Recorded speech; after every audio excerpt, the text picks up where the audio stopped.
Uma sombria tarde de dezembro, de grande chuva, Afonso estava no seu escritório lendo, quando a porta se abriu violentamente e, alçando os olhos do livro, viu Pedro diante de si. Vinha todo enlameado, desalinhado, e na sua face lívida, sobre os cabelos revoltos, luzia um olhar de loucura. Estive fora de Lisboa 2 dias.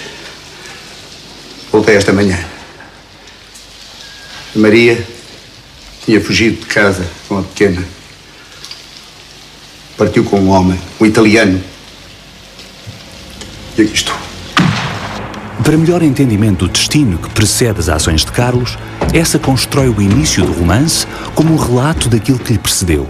A história do avô e o desfecho trágico do pai, suicidando-se depois da fuga da mulher com a filha, abandonando com o pequeno Carlos.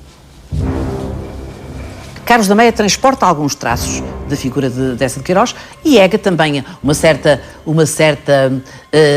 impulsividade do Ega, um certo gosto pela cavaqueira, digamos assim, para usar um termo da época, de Ega. Essa era um grande conversador, todos os amigos o dizem. Quando essa projeção existe, essa projeção é sempre deformada, modelada por critérios e por filtros estéticos, como por exemplo a ironia, como por exemplo a caricatura, como por exemplo a capacidade que Eça de Queiroz tinha para se rir dele mesmo. Estará então dito o essencial em relação aos maias? Será a história de uma família, através de 3 gerações, onde se projetam e são caricaturados alguns fantasmas de Eça? Curiosamente, eu acho que o que o Eça quis colocar nos maias está mais no subtítulo do romance e em títulos anteriores do que nos próprios maias. Bem, parece que há um enigma mais profundo nos maias e que estará mesmo debaixo do título, debaixo do nosso nariz. Episódios da vida romântica. Essa não nos quer contar a saga trágica de uma família nobre. Quer falar de Portugal inteiro, satirizá-lo, dissecá-lo, autopsiá-lo como cadáver de um tempo que sucumbiu à doença do romantismo. E, portanto, ao dizer em subtítulo Episódios da vida romântica, na minha leitura, o que Eça de Queiroz está a dizer é o seguinte: no fundo, não há reflexão sobre a sociedade portuguesa do século XIX que não seja uma reflexão sobre o romantismo.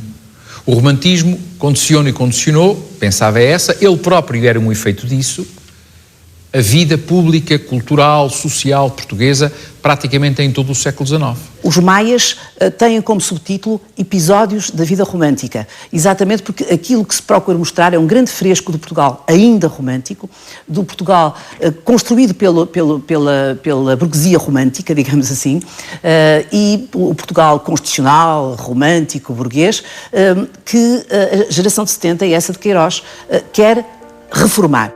A geração de 70, o que era? Coimbra, outubro de 1865.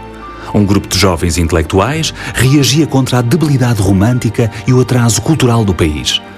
António Castilho brada contra a poesia ininteligível e aparato filosófico da escola moderna e Antero de Quental, estudante da universidade, responde com o panfleto Bom Senso e Bom Gosto, dando origem à maior polémica literária portuguesa do século, que haveria de ficar conhecida como a Questão Coimbra.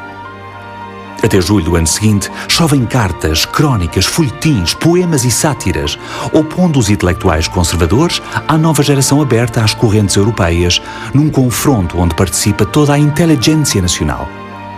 Os jovens intelectuais devoram Comte, Proudhon, Flaubert, Baudelaire, Balzac, Zola e Victor Hugo, e queriam enterrar o romantismo na mesma cerimónia em que batizariam o naturalismo e o realismo. É neste contexto fervilhante que José Maria de Eça de Queiroz chega a Coimbra para cursar Direito. Um dia, ao atravessar ao largo da feira com as sebentas debaixo do braço, vê Antero a discursar na escadaria da Sé Nova.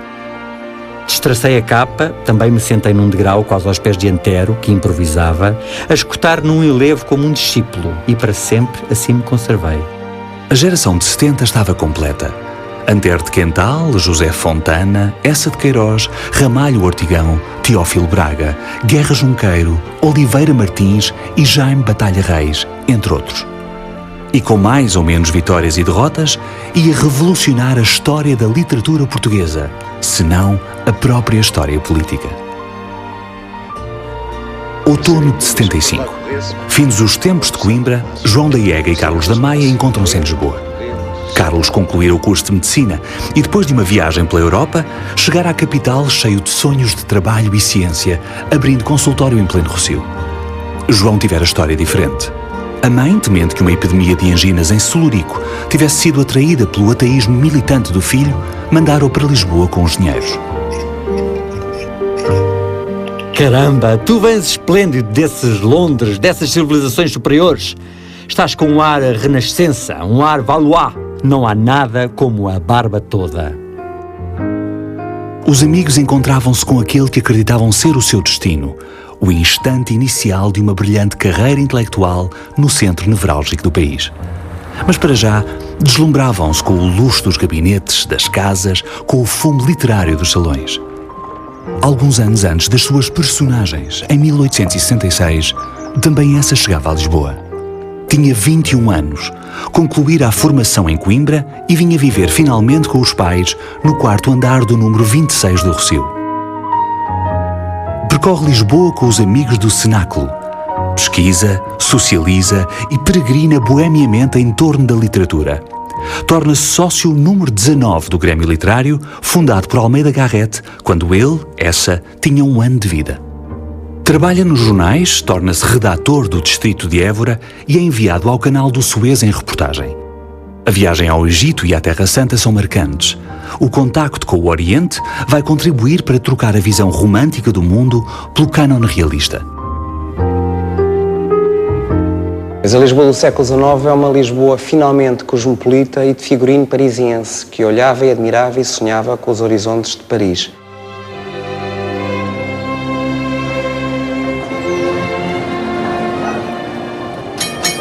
Do Rossio, o ruído das carroças, os gritos errantes dos pregões, o rolar dos americanos subiam numa vibração mais clara por aquele ar fino de novembro.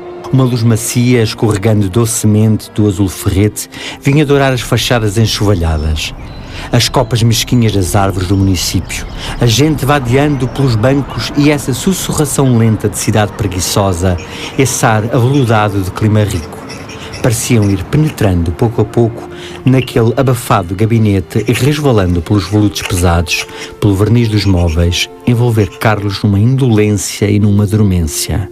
É a visão de alguém como essa de Queiroz, que muitas vezes fala de Paris, fala muitas vezes de uma cidade inglesa e vê que o pequeno Portugal é incapaz de produzir um pensamento próprio, um pensamento autónomo, que no fundamental copia sem criatividade, tal como copia nas roupas, tal como copia na última inovação tecnológica ou na última inovação cultural, sem uma capacidade de produção própria das suas próprias elites. Mas o pior era o tédio. O tédio, a paralisia, o perigo de contágio da hibernação. Com a cabeça na almofada, fumando, ali ficava. Nessa inquietação de cesta, num cismar que se ia desprendendo, vago e ténue, como o ténue e leve fumo que se eleva de uma braseira meio apagada. A Lisboa do final do século XIX é fértil em contrastes. É o Teatro São Carlos que separa dos galinheiros aos camarotes a classe média instruída da aristocracia. São as reuniões de intelectuais nos cafés do Chiado e a Lisboa das tabernas populares. Bacharéis de Coimbra, ministros, a alta burguesia, a confundir-se com a pequena aristocracia e os operários das ruas industriais nos arredores. Pelos maias desfilam caricaturas de cada uma dessas tribos. O Conde de Govarinho, o Damaso. Alencar, o poeta romântico. Palma Cavalão, o jornalista corrupto. Portugal era consumido pela sua própria elite política, jornalística e intelectual. Mas havia uma Lisboa mais eterna que essa. A Lisboa impossível de ser só um lugar e que, portanto, tinha de emergir como personagem literária. A cidade das colinas, do rio, acidentada e com perspectivas espantosas.